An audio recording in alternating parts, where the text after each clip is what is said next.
Iran Israel সংঘাত নিয়ে আলোচনা করতে এই মুহূর্তে রাজধানীর বসুন্ধরা আবাসিক এলাকা থেকে আমাদের সঙ্গে যোগ দিচ্ছেন ভূ রাজনীতি ও নিরাপত্তা বিশেষজ্ঞ অবসরপ্রাপ্ত ব্রিগেডিয়ার জেনারেল মোহাম্মদ শামীম কামাল।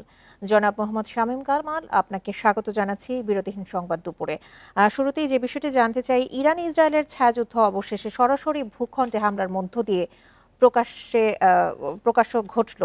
এই যুদ্ধকে আপনি কিভাবে বিশ্লেষণ করবেন? বান্ডেল থাকলে প্রতি সেনমানিতে টাকা বাঁচবে। বিকাশ সেনমানি বান্ডেল কিনে জিতুন প্রতি লেনদেনে। জি, আপনাকে ধন্যবাদ। গত অক্টোবরে পাল্টা আঘাতের ভিতর দিয়ে যে যুদ্ধের সূচনা হয়েছিল সেটা এক পর্যায়ে থেমে গেল, কিন্তু এবার দ্বিতীয় দফায় যখন ইসরায়েল মূল ভূখণ্ডে ইরানের আক্রমণ করলো, তখন মোটামুটি এটা বলা যায় একটি যুদ্ধ অনিবার্য হয়ে যাচ্ছে। নেতানিয়াহুর যে পলিসিটা সে গ্রহণ করেছে সেটা হচ্ছে যে সে কিন্তু জনপ্রিয় ছিল, কিন্তু এবার সে এমন ভাবে তার সামনে নেসেটে তার সংখ্যাগরিষ্ঠের জন্য সে মরিয়া হয়ে উঠেছে এবং সর্বাত্মক যুদ্ধ বলতে যা বোঝায়। আপনি খেয়াল করে দেখুন যে আসলে ইসরায়েল সৃষ্টির পর থেকে এত ব্যাপক হারে যুদ্ধ কোনো ইসরায়েলি কোনো ইহুদি নেতা তৈরি করেননি। তো এবার তার চারটা লক্ষ্য নিয়ে সে যুদ্ধটা করছিল। এক হচ্ছে যে যারা যুদ্ধবন্দী ছিল তাদেরকে উদ্ধার করা। দ্বিতীয়ত হলো যে ইরানের পারমাণবিক স্থাপনা আক্রমণ করা। তৃতীয়ত হচ্ছে এই যুদ্ধে ইউএসএ কে জড়ানোর যে একটা আপ্রাণ চেষ্টা ইসরায়েল নেতানিয়াহু দীর্ঘদিন ধরে করে যাচ্ছে। চতুর্থ হলো যে মধ্যপ্রাচ্যকে ইসরায়েলের স্বার্থ অনুযায়ী সুন্দর করে সাজানো তাদের মতো করে। এই চারটার মধ্যে মার্কিন যুক্তরাষ্ট্রকে কোনোভাবে সম্পৃক্ত করতে পারছিল না। এখন দেখুন যে মুসলিম বিশ্ব তো শিয়া এবং সুন্নির মধ্যে বিভক্ত। তো শিয়া সম্প্রদায়ের যে নেতৃত্ব সেটা কিন্তু ইরানের হাতে। সো ইরান এতদিন ধরে লেবানন, সিরিয়া এবং ইয়েমেনকে দিয়ে প্রক্সি ওয়ার করছিল ইসরায়েলের সাথে, কিন্তু এইবার প্রথম ইসরায়েল যখন আক্রমণ করলো তখন কিন্তু মোটামুটি একটা সংঘাত অনিবার্য হয়ে যাচ্ছে। কিন্তু আশ্চর্যের বিষয় যেটা যে সুন্নি বিশ্ব যেটা সৌদি আরব সহ অন্যান্য গালফ কান্ট্রি রয়েছে, তারা কিন্তু এই যুদ্ধের ব্যাপারে আগ্রহী না বা তারা কোনো ধরনের প্রতিবাদও করছে না। কিন্তু মার্কিন যুক্তরাষ্ট্র যদিও বলছে তারা প্রত্যক্ষভাবে জড়িত না, কিন্তু আমরা সুস্পষ্ট প্রমাণ পাচ্ছি যে মার্কিন যুক্তরাষ্ট্র এবং মধ্যপ্রাচ্যে যে 12টি বেইজ আছে মার্কিন যুক্তরাষ্ট্রের, প্রত্যেকটি বেইজ থেকে ইসরায়েলকে সহযোগিতা করা হচ্ছে। যেমন ধরেন জর্ডানের কথা, জর্ডান গতকালকে ইরানের ছোড়া যে মিসাইল গুলি আছে, তো অনেক ড্রোন গুলি আছে, তারা অনেকগুলোকে ইন্টারসেপ্ট করেছে। সুতরাং সর্বাত্মক ভাবে এবং এইবার যে আক্রমণটা হলো তাতে ইরানের শীর্ষস্থানীয় প্রায় 20 জন শীর্ষস্থানীয় সামরিক কর্মকর্তাকে তারা হত্যা করেছে।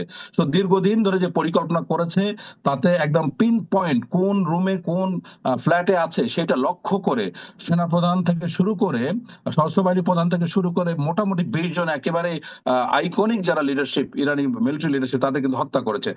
সো আমার কাছে মনে হচ্ছে যে ইরানের হাতে আর কোনো বিকল্প নাই এই সর্বাত্মক যুদ্ধে সাড়া দেওয়া, এবং ইরান তাই বলেছে এটা দীর্ঘমেয়াদী যুদ্ধ হবে। তো এটার ব্যাপারে আমি মনে করি যে পরিস্থিতি খুবই বেসামাল হয়ে যাচ্ছে এবং এইবার মার্কিন যুক্তরাষ্ট্রের যে লাগাম ছিল সেই লাগামটা মনে হয় ছুটে যাবে বলে আমি ধারণা করছি। আপনি বলছিলেন যে পরিস্থিতি খুব ভয়াবহ হতে চলেছে, কিন্তু শুধু মার্কিন যুক্তরাষ্ট্রই না, আরো যে বিশ্ব নেতারা রয়েছে, ক্ষমতাধর রাষ্ট্রগুলোর এই সংঘাত বন্ধে কি করা উচিত বলে আপনার মনে হচ্ছে? না, এখানে বিষয়টা খুবই ক্লিয়ার যে আপনার অন্যান্য ইউরোপিয়ান ইউনিয়ন সহ বিভিন্ন দেশ অনেক কিছুই বলছে, বাট কিচ্ছু করতে পারবে না। এটা একমাত্র মার্কিন যুক্তরাষ্ট্র। আপনি দেখেন আরব ইসরায়েল ওয়ার 4টা হয়েছে, 48-এ, 56-তে, 67-তে এবং 73-এ। প্রত্যেকটা যুদ্ধে মার্কিন যুক্তরাষ্ট্র সরাসরি অংশগ্রহণ করে ইসরায়েলের বিজয় ছিনিয়ে নিয়েছে। এবং এই যে আরব রাষ্ট্র সেই সময় গামাল আল নাসের থেকে শুরু করে যারা একদম সিংহ ছিলেন, তাদের সবাই কিন্তু ক্যাম্প ডেভিডের চুক্তির মাধ্যমে একদম নিঃশব্দে হয়ে গেল, আর আরব রাষ্ট্র একদম ঘুমিয়ে থাকলো, আরব বিশ্ব ঘুমিয়ে থাকলো। মূলত হচ্ছে ইসরায়েলি যে ইন্টারেস্ট আছে, এইমস নামে একটা লবি গ্রুপ আছে, জিউস গ্রুপ, সেখানে মার্কিন যুক্তরাষ্ট্রের প্রত্যেক সেনেটর, প্রত্যেক হাউস অফ রিপ্রেজেন্টেটিভকে ব্যক্তিগতভাবে হাজিরা দিয়ে প্রমাণ করতে হয় যে আমরা ইসরায়েলের স্বার্থের পক্ষে থাকবো। সুতরাং যতদিন পর্যন্ত মার্কিন রাষ্ট্রে আপনি যদি আজকে ইসরায়েল যদি তার বিনিয়োগ তুলে নেয়, ইহুদিরা যদি বিনিয়োগ তুলে নেয়, তাহলে মার্কিন অর্থনীতি যে পরিমাণ ক্ষতির সম্মুখীন হবে শুধু এটা এটা কোনোভাবেই তারা পৌঁছাতে পারবে না, এটা তারা খুব ভালো করে জানে। সুতরাং আমি জানি যে হয়তোবা কিয়ামত পর্যন্ত কোনোদিনই মার্কিন যুক্তরাষ্ট্র ইসরায়েলের স্বার্থের বিরুদ্ধে দাঁড়াবে না। এখনো হুমকি দিচ্ছে যে, একাধিকবার ইরানকে হুমকি দিচ্ছে মার্কিন যুক্তরাষ্ট্র যে তাড়াতাড়ি এটা মেনে নাও, আদারওয়াইজ তোমাদের জন্য ভয়ঙ্কর পরিস্থিতি দাঁড়াবে। এখন ইরানের জন্য আসলে কোনো আর পথ খোলা নেই, সমঝোতার কোনো জি। রাস্তাই তারা খোলা রাখেনি। এবং ইরান ঘোষণা করেছে, এর মধ্যে আল জাজিরাকে স্পষ্ট বলে দিয়েছে তারা তৃতীয় পারমাণবিক কর্মসূচি অংশগ্রহণ করতে যাচ্ছে। এখন যেটা প্রবলেম হচ্ছে, ইরানের কাছে ওই পরিমাণ যুদ্ধ সামগ্রী বা অত্যাধুনিক যুদ্ধ সামগ্রী বা এয়ারক্রাফট নাই যেটা দিয়ে সরাসরি আক্রমণ করতে পারে। যেমন আমরা দেখতে পেলাম যে 2টা F-35 ভূপাতিত করেছে বলে ইরান দাবি করছে, কিন্তু এটা যদি তাই হয়ে থাকে, কিন্তু ইরানের সামর্থ্য নাই যে F-35 বা Su-35 এর মতো মানে 5th জেনারেশনের এয়ারক্রাফট দিয়ে সরাসরি ভূখণ্ডে আক্রমণ করার মতো।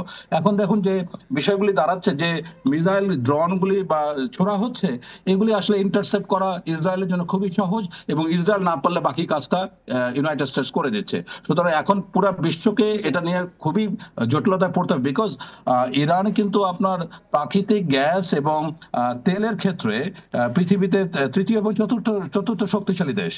সুতরাং বিশ্ব বাণিজ্যে এই অচিরেই আপনার জ্বালানির দাম জি, বেড়ে যাবে।